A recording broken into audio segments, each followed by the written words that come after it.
we on? Okay. So this is something I figured out about fire just very recently. For a long time, I've been extremely focused on integration and bringing together different parts into a unified whole in the body and in other areas. And that's sort of the element of water. And in the opposite direction, using a very opposite dynamic, we have fire. And what I just recently figured out about fire is that the way this part of fire works is instead of being in a certain position and having a point A there, and let's say I want to go to point B, the way of water is to smoothly go across the whole space in between, and anything that wants to come along for the ride gets included. And the way of fire is the exact opposite. It's to jump from point A to point B and skip over the distance in between. So it's less integrative, it's more separating. I suspect it has, negative consequences. If done excessively, I think it probably increases the shadow in some sense. Nonetheless, it's an important technique.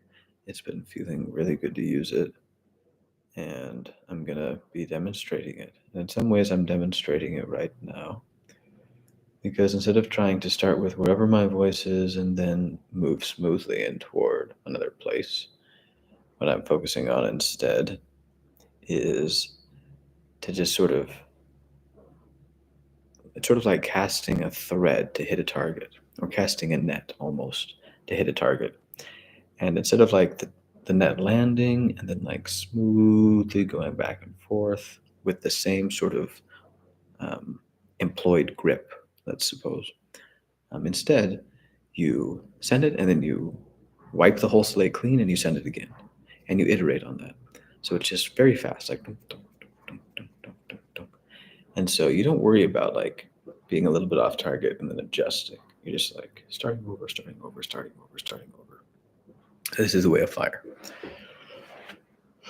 And so instead of trying to get from one point to another smoothly and seeing what there is to learn along the way, this fire technique seems to do something more like create an unsustainable, temporary, sort of specialized, let's say, mental, emotional, and to some degree physical posture to assume.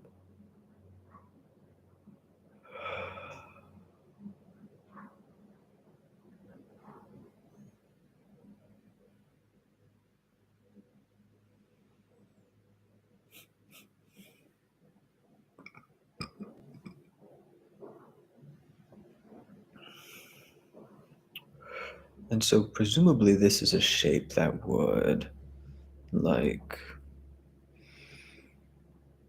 relax when you go to sleep. Now, when you go to sleep, you don't relax completely. You still look like yourself. In contrast, when people die, people will sometimes comment that they no longer look like themselves. And that in fact, it really looks so convincingly like you can see their soul leave them because at the moment of death, something that has been tensed like the whole life or has developed and grown and come to be more and more tense across the whole life goes limp all at once.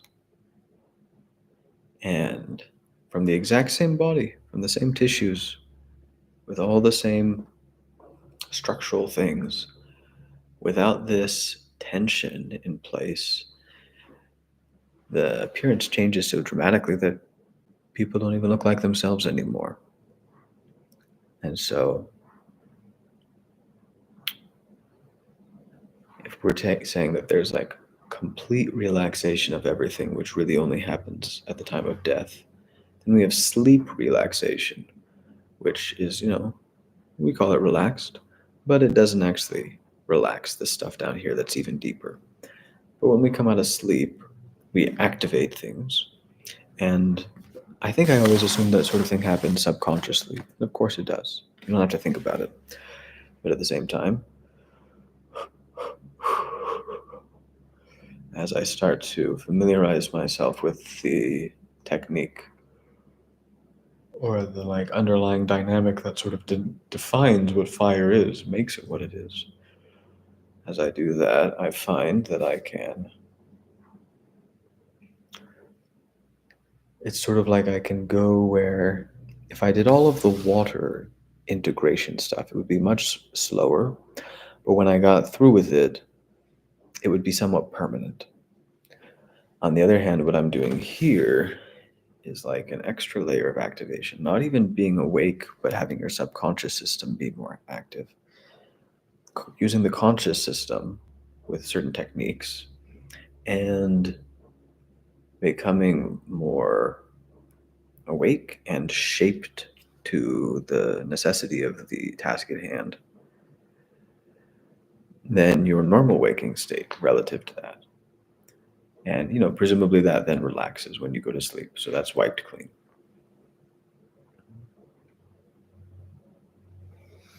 But it sort of points at an interesting rhythm with which to live your life day to day. It's like I wake up and I'm baseline me, or I'm however I happen to wake up that day. And then I have this sort of 16-hour sprint where either with a direct technique or through various tools like coffee and exercise and healthy eating, I sort of wake up and I try to get more and more and more and more awake by the end of the day. And then I've sort of built up this temporary and to some degree inflated version of myself.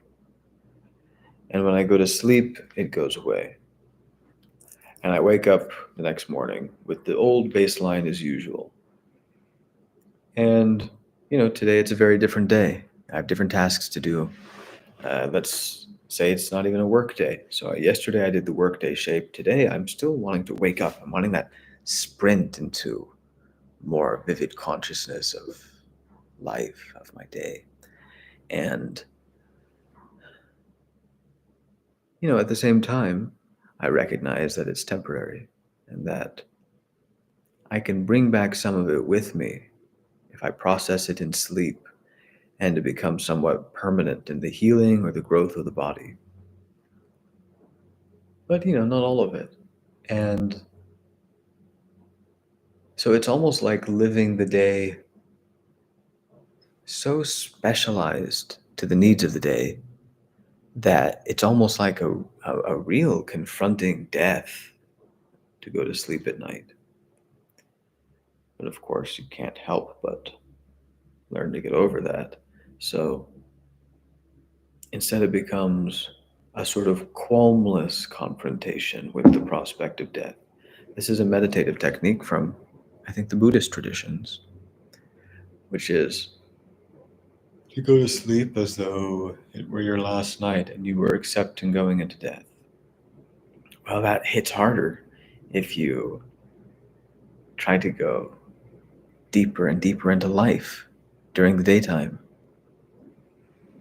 And maybe it's not really a 16-hour sprint in a straight uphill incline. Maybe it tracks the sun, for example. You really bring it all to bear at noon, and then you coast on that and enjoy the next several hours of high consciousness. And then as it starts to wane,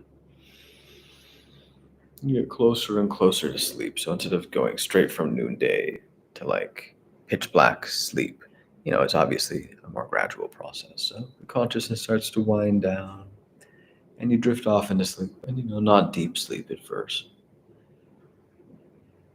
And you want it to be relatively smooth, I might imagine.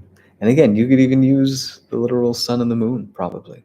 This is probably what some astrological systems taught people to do. It sounds silly, but I've seen that pattern based on another, easily dismissible by science thing, alchemy. The outer claims of alchemy are nonsense. They claim that you can turn lead into gold and this sort of a thing. But it turns out that these nonsense sciences, these fake pseudosciences, were often combined back in the day with meditation techniques, basically. Sometimes called like wisdom practices. But the point is, like, if according to alchemy you were supposed to mix like these three ingredients and like stir them and like this is gonna make gold, and it's nonsense. But what could be real about it would be that, well, you're gonna mix these three things, and this one represents your masculine side, and this one represents your feminine side, and this one represents something that unites them. And you put them all in the pot, but you don't just cast them in and act like it's going to do the business. Again, this is sort of how I treated my subconscious waking up each day. I was like, obviously, you just wake up, you don't have to do anything. But I'm sort of understanding that the way of fire is to do something, even though it doesn't last.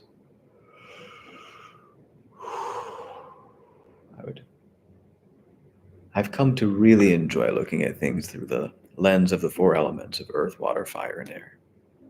I was completely dismissive of this thing.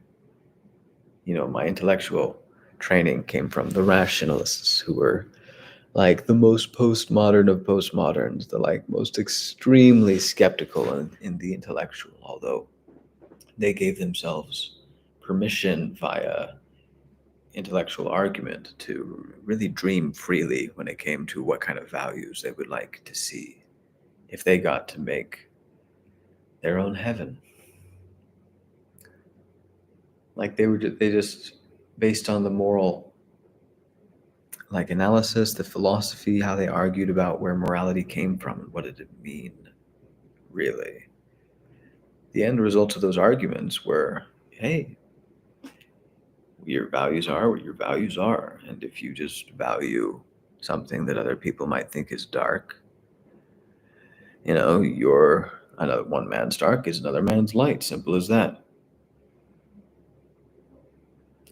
And in that perspective, I think there was a welcome introduction of some color and flavor to a culture that could have been too sanitized by the kind of really, tight, precise, really excellent error detection emphasis, frankly. They're very good at detecting errors. The problem is when you try to get them to be generative. And they really, really skillfully point out all the errors in your plan to be generative. And you sort of point out what's going on. You point out this dynamic that has developed and has led to a plateau and a homeostasis. It doesn't go anywhere. It's like, hey, we're trying to generate, and you keep really skillfully pointing out all the errors in the generation. And then when we try to get things done, you point out these errors and you ask us why would we do them, and we engage you in conversation. And according to the logic of the conversation, we don't have a good plan. And so the only plans that get acted on are the ones that can pass the scrutiny of these really excellent error detectors, that are really wise and don't do foolish things without thinking about them. And if you try to jump out of this dynamic, they always bring you back to the truth. And this is their great strength and the great treasure with which this kind of thinking has gifted our civilization. And each of us is a great beneficiary of the work they did. But if you try to point out the dynamic that leads to plateaus and ossification and stagnation, then what they will do is come back to the truth and say they will talk about how all of the errors they're pointing at are true errors. And behind that, they'll have some sort of philosophy that explains why it's so important to detect errors. There's obviously like a million examples of stories where the lesson on some deep level was, hey, notice when something is wrong. And this is right in the sort of closest thing to a Bible the rationalist culture had, the Harry Potter and the Methods of Rationality, the most popular Harry Potter fan fiction of all time. Written by really the father of the rationalists, Eliezer Yudkowsky. And it's in the book, Harry Potter and the Methods of Rationality. A lot of his philosophy is, and a lot of his aesthetic, and a lot of his subtle things, and a lot of his curious sort of mental contraptions. And one of the things a teacher witch, McGonagall, asks young Harry when young scientist version of Harry, which is really, young Eliezer Yudkowsky, um, except with the dark side. And then there's some ambiguity as to what degree any of the darkness comes from Yudkowsky himself and to what degree it comes from the fictional dark side. In the Harry Potter character, I mean. And the Harry Potter character often, acts as the voice for especially subtle pieces of wisdom that Yudkowsky has gleaned over the years, and also the curious mental contraptions. And so McGonagall asks young Harry something about why he would even think about that. And he said something is like about, I always try to think of the worst possible outcome so I can make it not happen. And McGonagall is horrified and he says, why on earth would you do that? And it's the word axiomatic is used. He says, oh, what do you mean why? It's axiomatic. What on earth would you possibly do except look for the possible disaster and keep it from happening? What an incredibly high value thing to do. And it's frankly very much the Jewish prophetic tradition, often to come foretelling doom, and thus to increase something like the effective long-term planning abilities of the human superorganism, right? I mean, this is basically what prophets did in this tradition, is that like most people weren't even literate. So just to be literate was psychoactive. It like terraformed your whole mind. Like we take it for granted because we're all literate nowadays. But seriously, we don't appreciate how much it changes you, the way you think, the way you look at things, to read. And back then, only a few people could read, so the difference was even more important. And it was just magical to learn to read. There's a great passage from Mark Twain's A Connecticut Yankee in King Arthur's Court where a peasant is like pledging his whole life to the Connecticut Yankee because he mentioned that he'd teach him to read. And he was like, dude, I would literally like be your slave to learn to read. And he's like, no, it's no big deal. Like, I'll teach everybody to read. But, back in the day, most people couldn't read. And so if you read, it changed your mind. And what in particular you read would also change your mind a lot. And that goes quintuple. Like today we have some understanding, like, yeah, that what you read, it sort of influences you. But we read such a wide variety of things. It gives us so much perspective. So it's a lot more difficult to be brainwashed, among other things. And so any individual book is going to have less of an effect on you. But, in the traditions where like the main thing you would be reading would be the scriptures. Like, so these people on this practically drug-like experience of learning to read, and they would read the scriptures, and often from the time they were young children. And it's my understanding that in the early days of human literacy, generally you would read out loud. So it's not in your head, it's out loud, sometimes whispering. But often, in the Hebrew, in the Jewish, in the Islamic traditions, they very often sing their scriptures, which is also a thing in some of the more traditional Christian churches. They sing the scriptures. And this is nowhere more emphasized than in Islam, where so strong is the emphasis on the vocal component that you have to learn the Quran in Arabic. You can't translate it. No other religion is like this. Every other religion says it's not about the words, it's about the meaning. Of course, you translate it, give it to the world. But you might think, well, what about all the times when the Bible wasn't widely available? It's like, no, it's not even about written language, it's about spoken language. Even if you learn the Quran only verbally, you have to learn it in Arabic, not in English or Chinese or anything else. Why this insistence? And why? Because Sam Harris sort of dismisses this point. Sam Harris is one of those excellent error detectors and really did a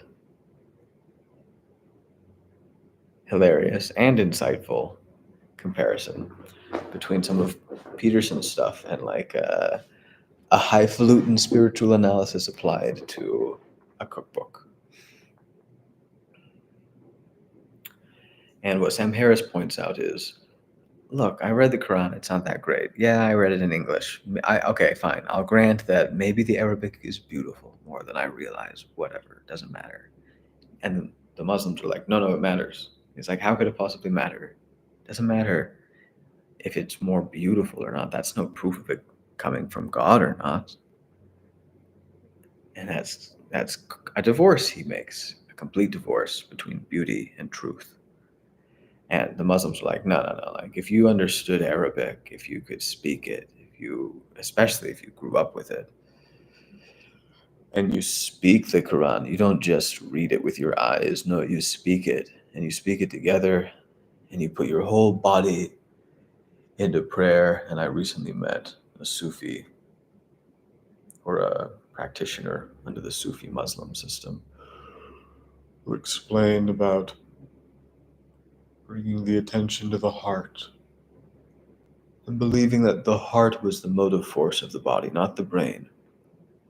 The brain may be the steering wheel, the director in some sense, but the heart is actually the source of the energy. And when you think, what you're kind of doing is constraining blood flow in a certain area.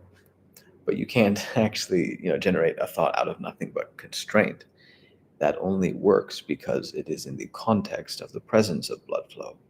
And that comes, I suppose, from the heart. So maybe there is something to these traditional Muslim ideas and insights and techniques for getting in touch with the divine.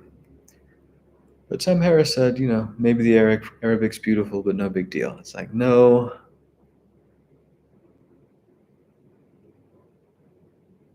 You have to understand, among other things, that every sound on the written page, they're meaningless, arbitrary shapes, but that's not to be confused with the arbitrariness or non-arbitrariness of the vocal postures that are associated with consonants and vowels.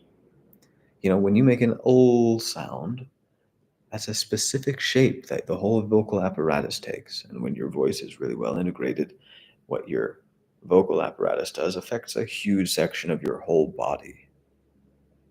And so this is very comparable to mantra. I call this whole analysis metamodern mantra. Mantra mostly from the Hindu traditions and from the Buddhist traditions.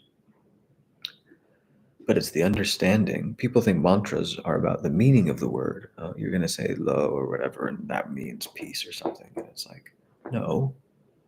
The point is, you're going to put your vocal apparatus in a specific shape. And yes, when you put it in the shape, it sounds like saying lo, but that's not really the point. The point is, you hold it in the shape, and then you just speak it over and over and over and over and over and over and over and over and over again. And it shapes your vocal apparatus on a deeper level through repetition.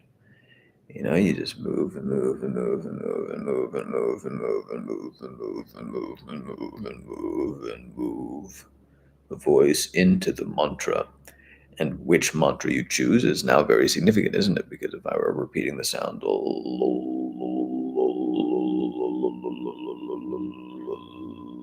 like an L, then, the voice is pushing in a different direction. And so I think probably the Muslims do the best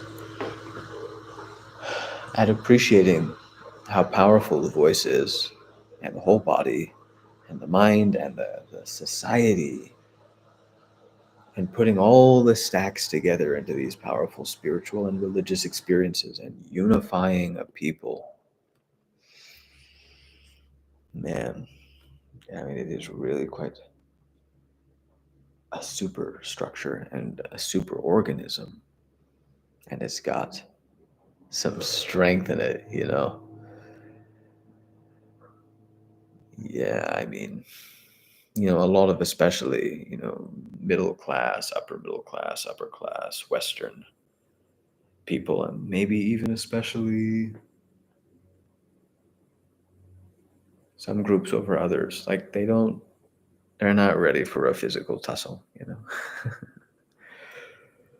um, and maybe this is stereotyping, but in the past few years, I've been exposed to this growing range of global content. Like there was a brief period for a year or two when like only Peterson seemed to be talking to the Muslims, and like it seemed like he was talking into a vacuum or something. But then I gotta go in a second. My battery's gonna die. Here, I'm just gonna switch to voice, I guess, and wrap this up.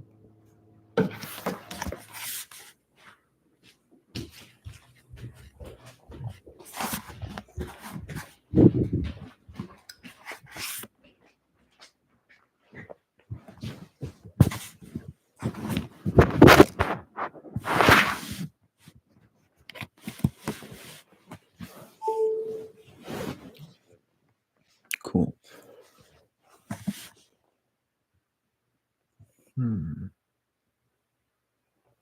Alexa, turn on the lights.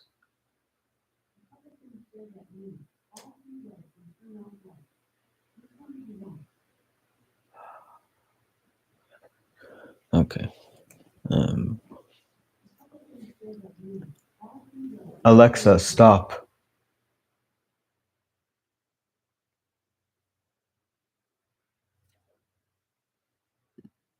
All right. So it sort of seemed like the first time I saw a huge upward surge in content directed toward or about Muslims was from Jordan Peterson's channel.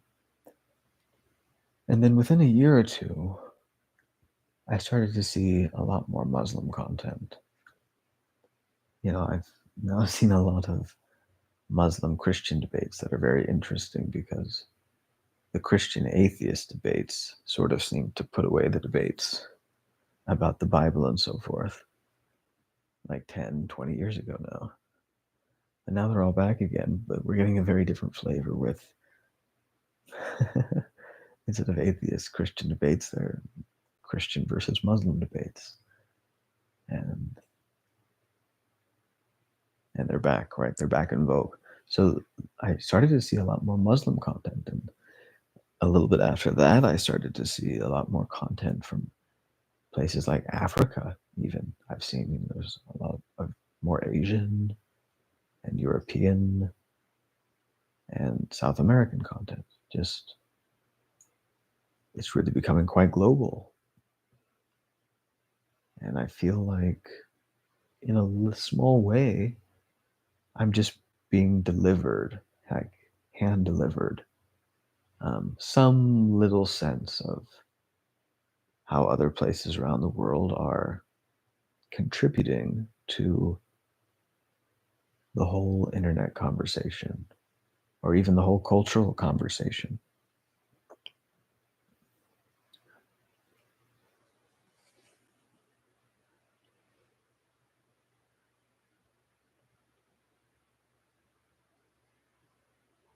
So I forget why I got on this tangent, but the Muslims,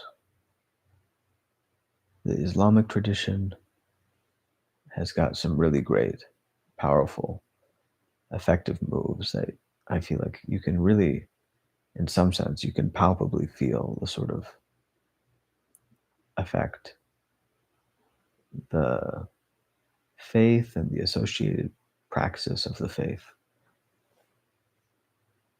on those who practice it. And that's what a religion is supposed to do, isn't it? It's supposed to leave a sort of fingerprint And the hope is that that is the fingerprint of God. And different traditions seem to leave their fingerprint on their adherents in different ways.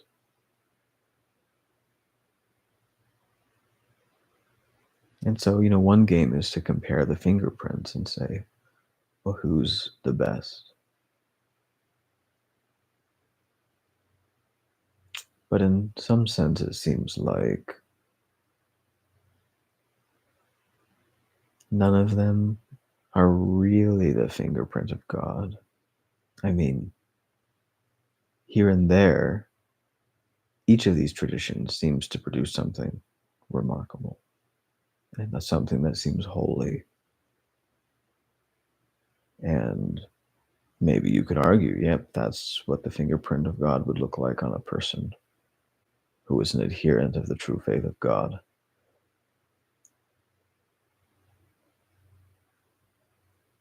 But that's not the fingerprint we see on 7 billion people around the world.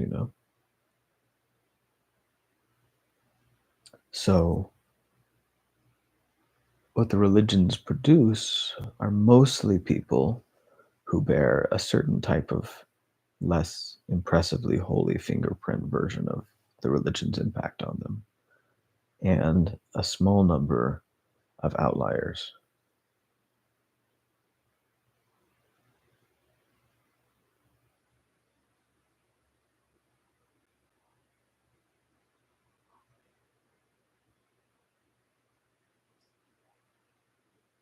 It seems like the outliers are really where it's interesting.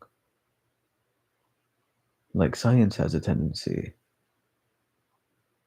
to focus on the middle because that's the most common case and they need large data samples for statistical significance calculations. But it puts you in a tricky spot if you want to do like a scientific study on some guy in the Guinness Book of World Records. It's like, okay, well, first we need a larger sample size. So we need like 20 guys like this. And it's like, he's the only one that can do it. It's like, okay, well, then we can't do a scientific study on it. We can do a case study. It's sort of a thing. Unlikely to make much of a splash, though.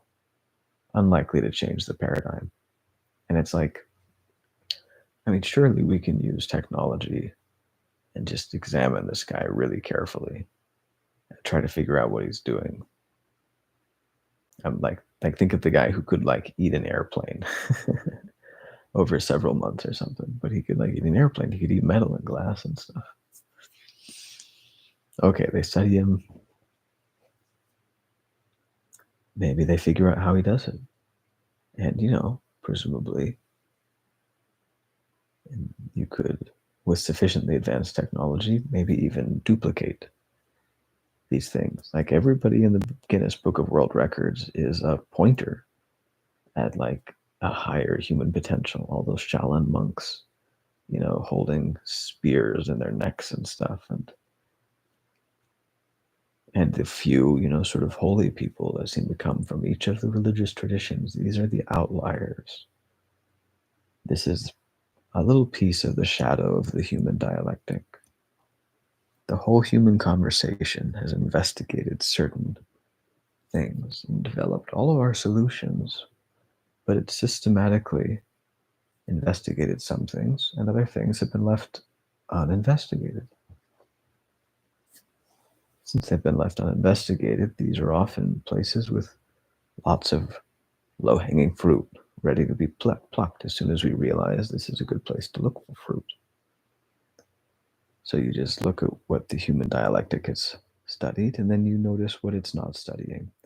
And you notice little pieces like science, especially the kind of influential science that seems so important today, uh, really tends to favor things with large data samples, large data pools. So, yeah, is there anything that can't be studied because of that constraint? And it's like, yeah, like the outliers. I think Malcolm Gladwell wrote a book about outliers, maybe on this exact theme.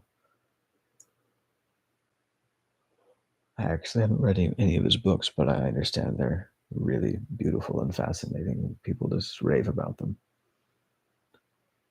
But yeah, you look at the outliers, you throw out, you throw away the fact that you can't study large data pools, whatever. You investigate them with all the tools you have. It's science, okay? It doesn't matter if you can do a large randomized control trial or something. You study them as best you can. You study all these people. Try to figure out what they're doing. Because that just hasn't been done. Like, we don't need to have even the barest semblance of a hypothesis about what the answer is going to be when we look to notice that there's just an area that's been systematically neglected in scientific analysis. And therefore we want to get science going on this project and uncover whatever there is to uncover when we look at that kind of thing. Like, I'm familiar with a guy, a martial arts master of a tradition that really emphasizes both the mental and the physical components of martial arts. And his medical file, I have been told by very trustworthy people, has these incidents where he goes in and they give him like a certain type of treatment and he comes back and his body's like healed in these really unusual ways. I think in one case his body like healed up into skin grafts, and then that wasn't supposed to happen, and like it wasn't supposed to even be something that might happen. But he's like really in his body in certain ways, and he can just have these sort of medical experiences that we would generally dismiss as flukes. Occasionally there's some crazy report of something happening, and we say, "Wow, it's a fluke," because it doesn't happen that often.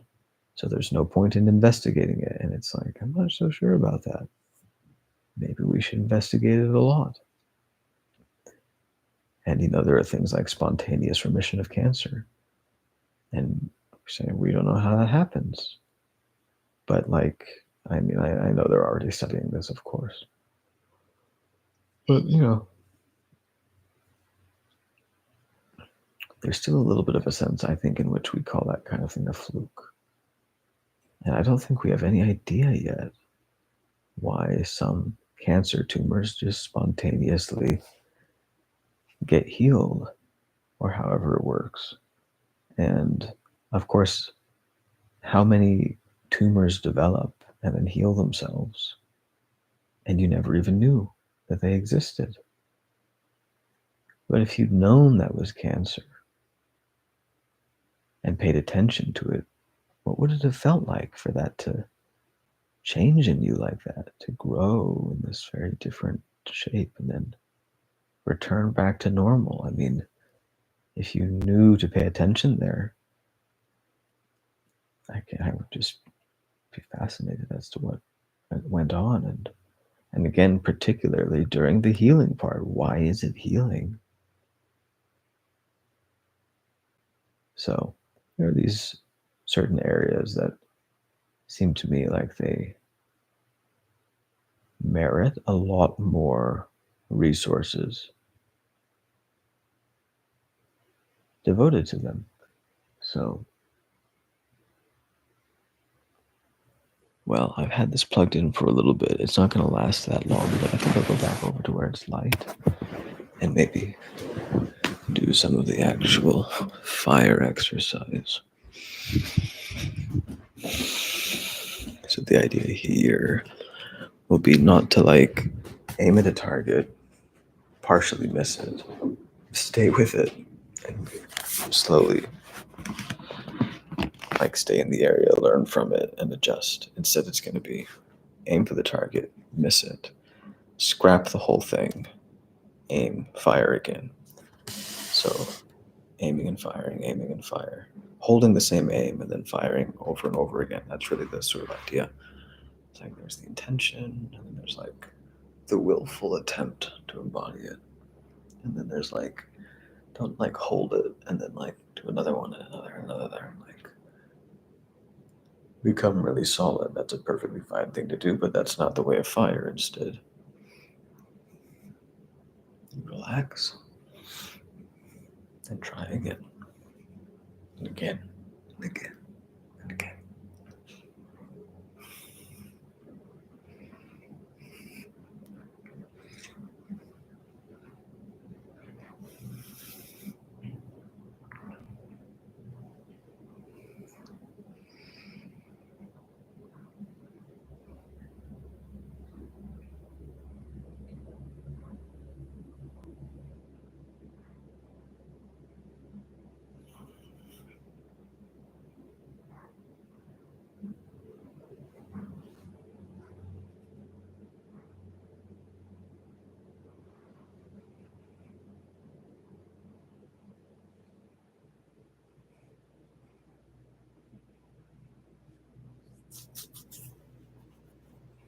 Nice.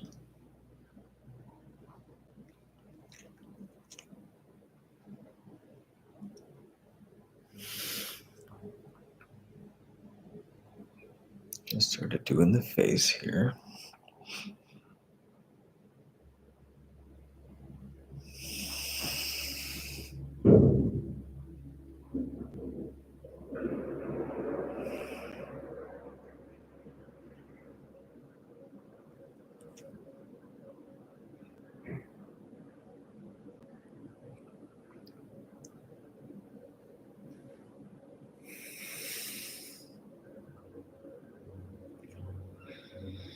I keep forgetting and slipping back into water and like hitting a target and then like trying to adjust from there. And instead, I want to sort of start from scratch.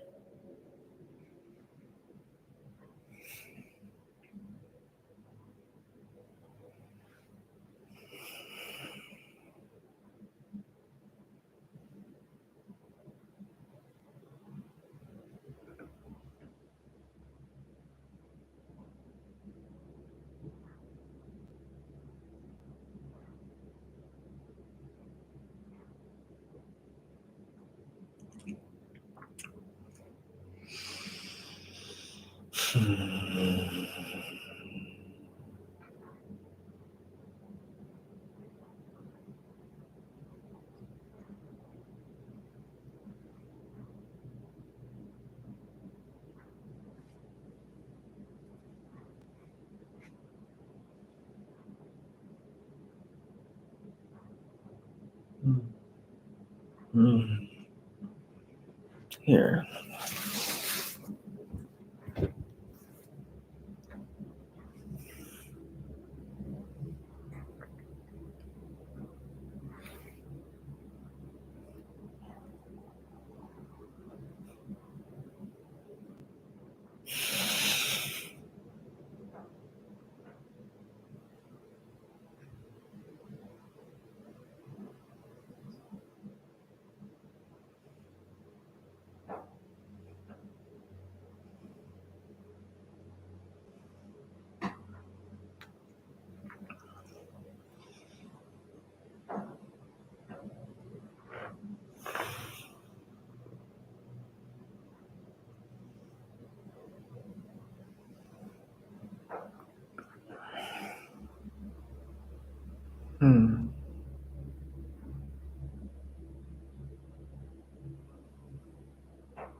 So I'm just running through various facial expressions and continuing to use the fire move.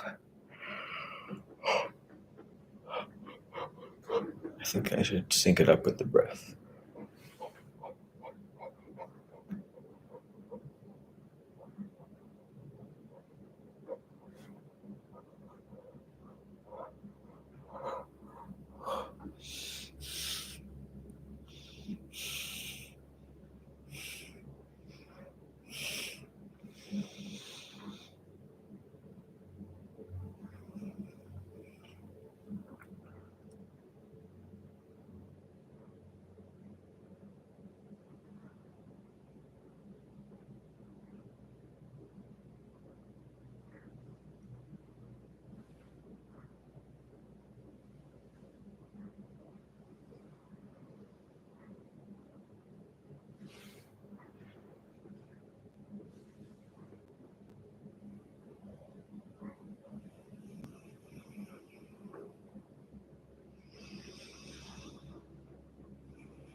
Mm.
Mm.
Well, I think that's probably a decent enough demo for now.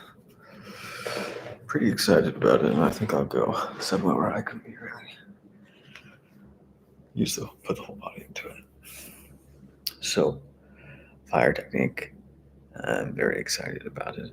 I think I really did all of this stuff instinctively when I really first discovered this stuff, but honestly, that fire technique, it's probably just been up until now. I've sort of forgotten it and only just now rediscovered it. Really accelerates things. It's really versatile. I'm sort of beginning to fantasize that it doesn't just have temporary effects that go away when you go to sleep, but well, I'll be playing with it for the next while for sure. See how it goes.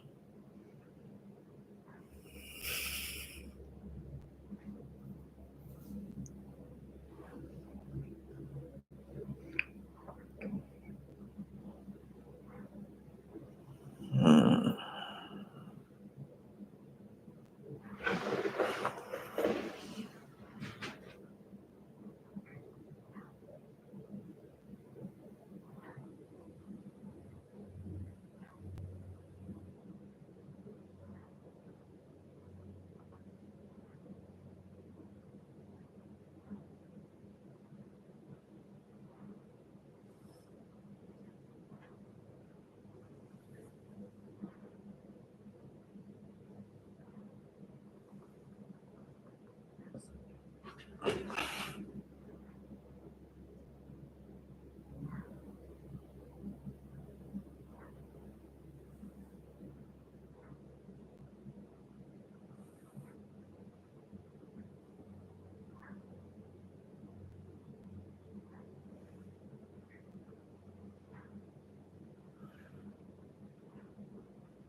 Hmm.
Well, my battery is dying again, so I'll wrap up.